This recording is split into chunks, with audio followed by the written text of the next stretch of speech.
எப்பொழுது ஆடி மாதம் வந்தாலும் வரலட்சுமி விரதம் எப்போது வரும் அப்படின்னு பெண்களுக்கெல்லாம் ஒரே கொண்டாட்டம். ஏன்னா பெண்களுக்கு ரொம்ப ஒரு மன திருப்தியையும் ஒரு சந்தோஷத்தையும் கொடுக்கக்கூடியது அப்படின்னு சொல்லி மகாலட்சுமியின் பரிபூர்ண அருளை பெறக்கூடிய விரதங்களில் இந்த வரலட்சுமி விரதமும் ஒன்றாகும். இந்த விரதத்தை 2 முறைகளில் கடைபிடிக்கலாம். இந்த வருடம் நம்ம சொன்ன மாதிரி வருகின்ற 8ஆம் தேதி வெள்ளிக்கிழமை அன்று வருது. அப்போ நம்ம வீட்டில் முதல்ல இதில் 2 வழிமுறை சொல்லியிருக்கோம். இந்த வழிபாடை நல்லா மனம் முருகி உள்ள முருகி வேண்டும் பொழுது உங்கள் குடும்பத்தில் பாருங்கள், இந்த முறை வணங்கினவங்க அடுத்த முறை கண்டிப்பாக அவங்க வாழ்க்கையில் ஒரு ஸ்டெப்பு நீங்கள் மேலே இருப்பீங்க.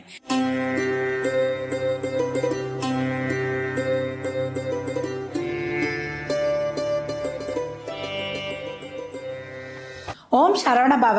பாலும் தெளிதேனும் பாகும் பருப்பும் இவை நாளும் கலந்தனக்கு நான் தருவேன். கோலம் செய் துங்க கரிமுகத்து தூமணியே நீ எனக்கு சங்கத்தமிழ் 3 தா. ஜோதிட யுகம் யூடியூப் சேனல் அன்பர்கள் அனைவருக்கும் ஆர்த்திய சொர்ணலட்சுமியின் ஆத்ம வணக்கங்கள். இந்த பதிவு மிக சிறப்பான பதிவு. ஆடி மாதம் என்றாலே அம்மனுக்கு மிக சிறப்பான மாதம் சொல்லுவோம். எப்பொழுது ஆடி மாதம் வந்தாலும் வரலட்சுமி விரதம் எப்போது வரும் அப்படின்னு பெண்களுக்கெல்லாம் ஒரே கொண்டாட்டம். ஏன்னா பெண்களுக்கு ரொம்ப ஒரு மன திருப்தியையும் ஒரு சந்தோஷத்தையும் கொடுக்கக்கூடியது அப்படின்னு சொல்லலாம். இந்த வரலட்சுமி விரதம் அம்பாலே பூ உலகில் தோன்றி பெண்களுக்கு இந்த நாளில் வழிபட சொல்றதுனால இது ரொம்ப விசேஷமாக கருதப்படுகிறது. இந்த வரலட்சுமி விரதம் வருகின்ற ஆடி 23ஆம் தேதி 8/8/2025 வெள்ளிக்கிழமை அன்று நம்ம கொண்டாடப்படவிருக்குது. இந்த நாளில் நம்ம எப்படிலாம் வழிபட போகிறோம் என்பதை இந்த பதிவில் காணவிருக்கிறோம். மகாலட்சுமியின் பரிபூர்ண அருளை பெறக்கூடிய விரதங்களில் இந்த வரலட்சுமி விரதமும் ஒன்றாகும். இந்த விரதத்தை 2 முறைகளில் கடைபிடிக்கலாம். ஒன்று கலசம் வைத்து வழிபடுவது, இன்னொன்று படம் வைத்து வழிபடுவது. ஒரு சிலர்லாம் சொல்லுவாங்க, அம்மா நம்ம பாரம்பரியமாக பின்பற்றி வந்தால் தான் இந்த வழிபாடு செய்யலாமா, புதிதாக ஆரம்பிப்பவர்கள் ஆரம்பிக்கலாமா அப்படின்றவங்க தாராளமாக ஆரம்பிக்கலாம். இப்போ படம் வைத்து வழிபட்டா எப்போ வேணாலும் வழிபடலாம். கலசம் வைக்கிறோம் அப்படின்னு சொல்லிட்டு நம்ம 3 வருடம் தொடர்ந்து வைக்கணும். இந்த மகாலட்சுமி விரதம் எதற்காக இருக்கிறோம் அப்படின்னா நம்ம குடும்ப நலனுக்காகவும் குழந்தைகளின் நலனுக்காகவும் நல்ல பொருளாதார வரவிற்காகவும் கணவனுடைய ஒரு ஆயுள் பலத்துக்காகவும் இப்படி பெண்கள் எதுக்காக இருக்க போறோம், நம்ம குடும்பத்துக்காகவும் நம்மளுடைய சொந்தங்களுக்காகவும் நம்ம நல்ல வாழ்க்கையில ஒரு மன நிம்மதியா சௌக்கியமா வாழணுன்றதுக்காக இந்த வழிபாடு செய்யும் பொழுது ஒவ்வொருத்தருடைய வாழ்விலும் மிக சிறப்பான மாற்றங்களை நம்ம கண்கூடாக காணலாம். இந்த காலகட்டம் இந்த பூஜையை ஒரு 10 பேரா சேர்ந்து செய்யலாம். அப்படி இல்லை நம்ம தனியாகவும் நம்ம இல்லங்களில் சேர்ந்து கொள்ளலாம்.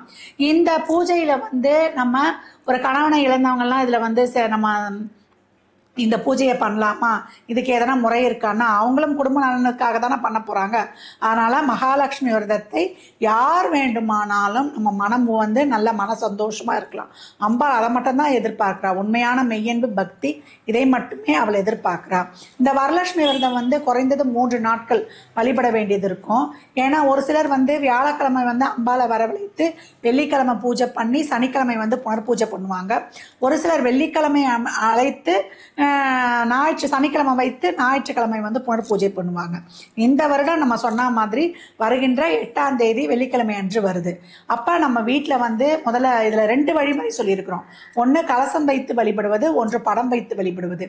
படம் வைத்து வழிபடுவதாக இருந்தீங்கன்னா அந்த படத்துக்கு நம்ம நல்ல மஞ்சள் குங்குமம் சந்தனம் இதெல்லாம் வச்சு நல்லா அதற்கு மாலைகள்லாம் சாற்றி நம்ம வாசல் படியிலிருந்து நம்ம வைத்து அம்பாளை அழைத்து கொண்டு நம்ம ஒரு ஒரு மணப்பலகைகளை வைத்து நம்ம நல்ல தூபங்கள்லாம் காட்டி வீட்டுக்கு அழைச்சிட்டு அம்பாளை வைத்து போற்றுகளை சொல்லி வழிபடலாம். இது ஒரு முறை. இப்போ கலசம் வைத்து வச்சு வழிபட்டா எப்படி வழிபடலாம் என்பதை பார்க்க இருக்கலாம். இதுக்கு முன்னாடி இப்போ ஒரு சிலர் 7ஆம் தேதி அழைக்கலாம். அப்போ 7ஆம் தேதி அழைக்கிறவங்க முதல் நாளே நம்மளுக்கு மாலை 6 மணிக்கு மேலாக அம்பாளை அழைத்து கொள்ளலாம். இப்போ 8ஆம் தேதி வெள்ளிக்கிழமை நாங்கள் அம்பாளை அழைக்க போகிறோம் அப்படின்றவங்க அன்றைக்கு காலை நம்ம 6லேருந்து 7:20க்குள்ளாக நம்ம அழைச்சிட்டு 9லேருந்து 10 மணிக்குள்ளே பூஜை பண்ணலாம். அப்படி முடியல அப்படின்றவங்க மாலை 6 மணிக்கு மேலே பூஜை பண்ணிக்கலாம். இந்த புனர் பூஜை என்ன பண்ணுவாங்க, ஒரு சிலர் வியாழக்கிழமை அழைச்சவங்க சனிக்கிழமை பண்ணுவாங்க இல்லையா, அவங்க 9/8/2025 அன்று காலையில் 7:35லேருந்து 8:55க்குள்ளேயும் அதே போல் அதுக்கப்புறம் 10:35 12 மணிக்குள்ளேயே 2 நேரம் இருக்குது, அதுக்குள்ளே வந்து நீங்கள் புனர்பூஜை பண்ணிக்கலாம். அதே போல் ஞாயிற்றுக்கிழமை புனர்பூஜை பண்ணுற, இப்போ வெள்ளிக்கிழமை வச்சவங்க ஞாயிற்றுக்கிழமை புனர்பூஜை பண்ணுவீங்க. அவங்க வந்து காலையில் 7:45 8:55 நான் அதே போல் 10:45 11:45 யார் யாருக்கு இந்த 2 நேரங்களில் எப்படி வசதியோ அந்த மாதிரி புனர்பூஜை பண்ணலாம். புனர்பூஜைன்றது என்னென்னா அம்பாவை வழிபட்டு அப்புறம் நிறைவு பூஜை பண்ணுறது தான் நமக்கு புனர்பூஜையாக இருக்குது. இப்போ நம்ம வந்து நேரம் நாள் இது பார்த்துட்டோம். வியாழக்கிழமை அழைக்க போகிறீங்களா, வெள்ளிக்கிழமை அழைக்க போகிறீங்களா, இதெல்லாம் வந்து உங்கள் வசதியை பொறுத்தது. இப்போ வழிபடுறதுல 2 முறை இருக்குது. நம்ம ஏற்கனவே சொன்ன மாதிரி படம் வச்சு வழிபட போகிறோம். அடுத்தது கலசம் வச்சு வழிபடுறது எப்படின்னு பார்த்தீங்கன்னா, ஒரு கலசம் எடுத்துக்கணும். அந்த கலசம் வந்து அது வந்து ஒரு பித்தளை சொம்பாக கூட இருக்கலாம், இல்லை ஒரு குடமாகவும் இருக்கலாம். அதெல்லாம் உங்கள் வசதியை பொறுத்து. சில்வர் மட்டம், எவர் சில்வர் மட்டம் இருக்கக்கூடாது. இந்த சொம்புக்கு நம்மளுக்கு வந்து நல்லா மஞ்சள், குங்குமம், விபூதி இதெல்லாம் வச்சு நல்லா அதை அலங்கரித்து அதனுடைய கழுத்தில் வந்து நூல் சுற்றணும். நூல் சுத்த தெரியாதவங்க ஒரு மஞ்சள் நூலை வந்து ஒரு நூலில் வந்து மஞ்சளை தடவி அந்த வாய்ப்பகுதியில் வந்து கட்டிடணும். வாய்ப்பகுதியில் கட்டிட்டு இந்த சொம்பில் வந்து 3/4 பாகம் வந்து நம்ம அரிசியை நிரப்பணும். அரிசியை நிரப்பிட்டு, ஏன்னா கலசம் வந்து 2 வகையில் நிரப்புவாங்க. ஒன்று தண்ணியில் நிரப்புவாங்க, இன்னும் வந்து அரிசியால் நிரப்புவாங்க. பெரும்பாலும் வந்து அரிசியில் நிரப்புவது தான் வந்து இங்கே பின்பற்றப்படுது. அதனால் நம்ம வந்து இந்த கலசத்தை வந்து நம்ம அலங்கரித்த பிறகு அதில் 3/4 அளவு நம்ம வந்து அரிசியால் நிரப்பணும். அதற்கு பிறகு கலசத்தில் சேர்க்க வேண்டிய பொருள்லாம் என்னன்னு கேட்டிங்கன்னா, ஒரு எலுமிச்சம்பழம், அதே போல் நாணயங்கள், தங்கம் வெள்ளி நாணயங்கள், இல்லை நீங்கள் எந்த நாட்டில் இருக்கிறீங்களோ அந்த நாணயங்களை சேர்க்கலாம். அப்புறம் ஜாதிக்காய், மாசிக்காய், ஏலக்காய், கிராம்பு, நம்மளுக்கு வந்து காதோல கருகமணி, இதெல்லாம் வந்து அதில் வந்து சேர்க்கணும். நம்ம ஒரு மஞ்சள் கிழங்கு ஒன்று அதில் வந்து சேர்த்து விடணும். இதுக்கு மேலே வந்து நம்ம தேங்காயை வச்சு நமக்கு அதுக்கு வந்து மஞ்சளால் அம்மனுக்கு வந்து தேங்காய் வைத்து மாயிலெல்லாம் வச்சுட்டு மஞ்சளால் அம்பாளுடைய முகத்தை வந்து நம்ம அலங்கரிக்கணும். அப்படியே வந்து டிசைன் பண்ணுவோம். ஒரு சிலர்லாம் வந்து முகமே வந்து வாங்கி வைப்பாங்க. அந்த மாதிரி உங்கள் சூழலுக்கு ஏற்றாற் போல் வாங்கி வைத்துட்டு அதற்கு புடவை, நம்ம பாவாடெல்லாம் கட்டி நல்லா ஜடை பின்னி இன்னும் எக்ஸ்ட்ரா எப்படிலாம் நம்ம அலங்காரம் பண்ணி வைக்க முடியுமோ அந்த மாதிரிலாம் அம்பாளை வந்து சிறப்பாக அலங்காரம் பண்ணி நம்ம என்ன பண்ணணும், நம்ம வீட்டு வாசலில் மணப்பலகை வைத்து நம்ம வீட்டு வாசலில் வச்சு அம்பாளுக்கு வீட்டில் இருக்கிற பெரியவங்க இருக்காங்க இல்லையா, ஒரு பழுத்த சுமங்கலி இருந்தால், இல்லை நீங்கள் தான் இருக்கீங்கன்னா நீங்களே கூட நம்ம வாசற்படியில் வைத்து அம்பாளுக்கு வந்து நல்ல ஒரு தூப ஆராதனைகள் காட்டி நல்லா பாடல் பாடி, அம்மா எங்கள் இல்லத்தில் எழுந்தருளுக அப்படின்ட்டு பாடலை பாடி அம்பாளை வந்து வரவழைத்து நம்ம அதற்காக ஒரு வந்து மேடை அமைச்சிருப்போம். எங்ககிட்ட மேடை அமைக்கிற வசதிலாம் இல்லைமான்றவங்க மனையிலேயே வந்து அம்பாளை வந்து வைத்து அந்த மனைக்கு என்ன பண்ணோன்னா ஒரு வாழையில பரப்பி அதில் பச்சரிசி போட்டு இந்த கலசத்தை வைக்கணும். அப்படி இல்லையா ஒரு தட்டில் பச்சரிசி போட்டு இந்த அலங்காரம் பண்ண அம்பாளை வந்து அது மேலே வந்து நம்ம வைக்கலாம். இதற்கு அப்புறம் நம்ம என்ன பண்ண போகிறோம் அப்படின்னு கேட்டிங்கன்னா, சுற்றி நம்ம வாழை மரம் வைக்கிறது, தோரணம் கட்டுறது, இந்த எக்ஸ்ட்ரா டெக்கரேஷன்லாம் நம்மளுக்கு சூழலுக்கு ஏற்ற மாதிரி பண்ணிக்கொள்ள வேண்டியது.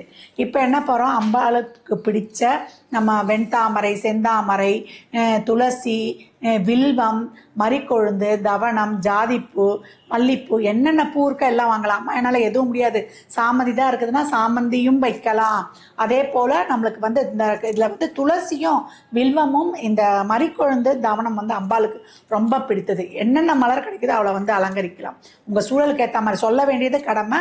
இதில் எளிமையாகவும் நீங்கள் வழிபட்டுக்கலாம். நெய்வேத்தியம் என்ன பண்ணலான்னு பார்த்தீங்கன்னா, அனைத்து வகை இனிப்புகளை வச்சுக்கலாம். கொழுக்கட்டை, இட்லி, பொங்கல், அதே போல் கேசரி, நம்மளுக்கு வந்து பருப்பு பாயாசம், சக்கரை பொங்கல், என்னெல்லாம் முடியுமோ நம்மளுக்கு, அதே மோதகம், இதெல்லாம் வந்து வைத்துக்கொள்வது ரொம்ப சிறப்பு. முதல்ல வந்து நம்ம மஞ்சளில் பிள்ளையார் பிடிச்சி வச்சு முதல்ல பிள்ளையாருக்கு பூஜை பண்ணிவிட்டு அதுக்கப்புறம் நம்ம குலதெய்வத்தை வந்து மனதார வேண்டிட்ட பிறகு அம்பாளுக்கு நம்ம அந்த பல வகைகள் என்னென்ன பழம் இருக்கோ வைக்கிறோம். நம்ம இனிப்பு வைக்கிறோம். இப்போ இருக்க வந்து அந்த வடை, பொங்கல், பாயசம், பருப்பு பாயசம் அம்மாவுக்கு ரொம்ப பிடிக்கும்.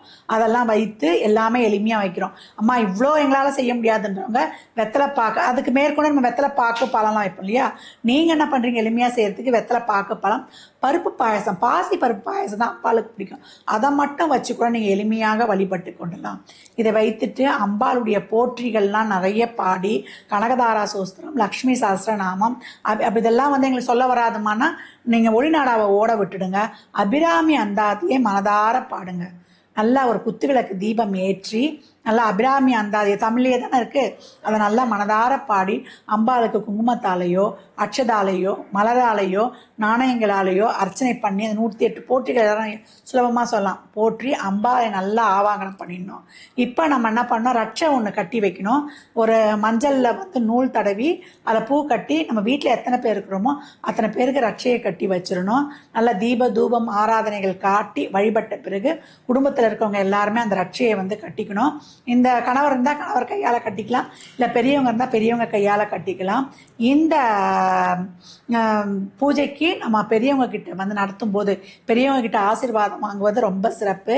இல்லை 4 சுமங்கலிகளை கூப்பிட்டு வீட்டில் வந்து தாம்பூலம் தருவது, அவர்களுக்கு அன்னம் தானம் செய்வது, இதெல்லாம் வந்து ரொம்ப விசேஷமான பலனை தரும். முதல் நாள் நம்ம வியாழக்கிழமை அழைக்கிறோம்னா அன்றைக்கி நம்ம 6 மணிக்கு மேலே அழைக்க சொல்லியிருக்கிறோம். அன்றைக்கி அம்பாவை வீட்டுக்கு கூட்டிகிட்டு வந்து நம்மளால் முடிஞ்ச ஒரு எளிமையான நெய்வேத்தியம் பண்ணி, இல்லை ஒரு ஸ்வீட் வச்சோ அம்பாளுக்கு வந்து நெய்வேத்தியம் பண்ணி வழிபடணும். இப்படி வழிபட்ட அம்பாவை வந்து அன்றைக்கே ஒரு சிலர் வந்து வழிபட்டு கொஞ்சம் என்ன பண்ணுவாங்க, அந்த கலசத்தை வந்து வடக்கு பக்கமாக கூட நடத்தி வைக்கிறவங்க உண்டு. வெளியில் ஊருக்கு போகிறோம் அப்படின்றவங்க, அப்படி இல்லை நாங்கள் வந்து 3 நாளும் வைத்திருக்கிறோம் அப்படின்றவங்க என்ன பண்ணுவாங்கன்னா, சனிக்கிழமை இப்போ வந்து வியாழக்கிழமை வச்சவங்க சனிக்கிழமை வந்து நம்ம புனர் பூஜை பண்ண சொல்லியிருக்கோம்.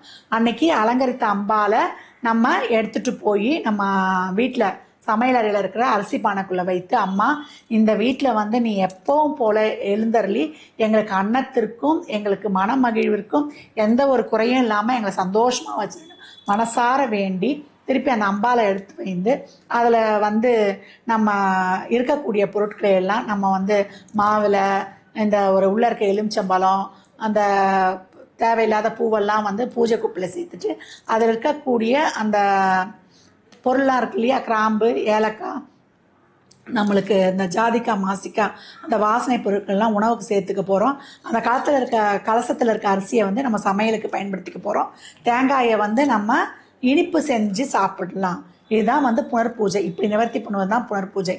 இந்த புனர்பூஜையை வந்து நீங்கள் செய்த பிறகு உங்களுக்கு இதில் போட்டிருக்கோம் இல்லையா அந்த காயின்ஸு, இதை எடுத்து நம்ம எப்பவும் போல் நம்மளுடைய பீரோலையோ இல்லை பணப்பெட்டிலையோ வைத்து கொள்ள வேண்டியது.